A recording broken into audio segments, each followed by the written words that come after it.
So one more conceptual example. If you got a big old moving truck driving down the road at 50 miles an hour, and you got a fly flying around, minding its own business, and the fly hits the moving truck, or let's say the moving truck hits the fly was minding its own business.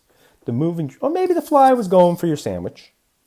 But let's say that the fly hits the moving truck. So the moving truck is going 50 miles an hour. The fly is flying along at, I don't know how fast flies fly. Let's say it's flying at 10 miles an hour. And they hit each other. What happens? Right? The fly goes splat. Poor fly. Fly goes splat. Which one exerts bigger force on the other? The moving truck doesn't even feel it, right? The moving truck doesn't even feel it. The moving truck keeps on going, doesn't change its speed. What happens to the fly? It changes speed, right? It goes from 10 miles an hour to the left to 50 miles an hour to the right. It's stuck to the truck. Or maybe the fly could be wearing an Iron Man suit. Let's put an Iron Man suit on the fly. That would be really cool. Then the fly hits the windshield. It doesn't go splat, but it immediately goes from trying 10 miles an hour left to, it's with the truck. Okay, so the fly has changed its speed from 10 miles an hour left to 50 miles an hour right in an instant when it hits that windshield. And the truck hasn't changed its speed at all. Who exerts a bigger force on who? You should stop and think about that for a second. And then let me answer. It should be, after our previous discussion, very clear that they exert the same force on each other.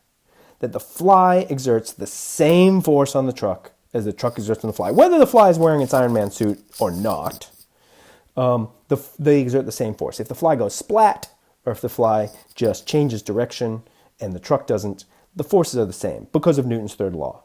If the truck exerts a force on the fly must exert a force back on the truck that is equal and opposite. Those two are a Newton's third law pair. Now, does that explain why the fly goes splat, or why the fly changes its speed by 60 miles an hour, 50 plus 10? No.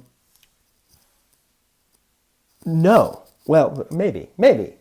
But what explains why? Okay, so let me write this down. Okay, there we go. Fly exerts a force on the truck that the truck doesn't even notice. F, fly on truck. The truck exerts a force on the fly that is quite traumatic for the fly. F, truck on fly. But they're equal to each other by Newton's third law. By Newton's third law, F on truck is equal to minus F truck on fly. They're equal and opposite. So how do we explain why one is traumatic and one is not? Okay, I'll come back to that in a second. So why is it that the fly has such a huge effect and the truck has such a small effect if their forces are the same? What's the difference between the two? The difference is the mass, right? It's the mass. It's that the fly has such a smaller mass. Think about that these two forces are the same, but they're each equal to the mass of the object on which they're applied times the acceleration. If let's say that was the only force on the truck, and that's the only force on the fly. So the two forces are the same. So let's just say it's equal to F. The two forces are the same, and so therefore F fly net is equal to m fly times acceleration of the fly, and F truck net by Newton's second law is m truck times a truck. And it's the fact that the mass of the truck is so much larger than the mass of the fly that for the same force, these are equal. Because the mass of the truck is so much larger than the mass of the fly, the acceleration of the fly is so much larger than the acceleration of the truck. Because of Newton's third law, because the two forces are equal, the fly undergoes a much larger acceleration. And it's that larger acceleration of the fly that causes it the damage.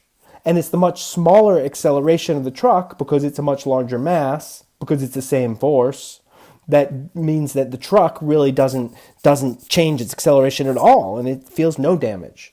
That's why it's safer to drive a more massive car. When you get into an accident with somebody else, both of you feel the same force, but the larger mass car accelerates less during the accident, and therefore the occupants inside accelerate less, and the occupants inside actually get less damage because of that smaller acceleration. That's an explanation of Newton's third law.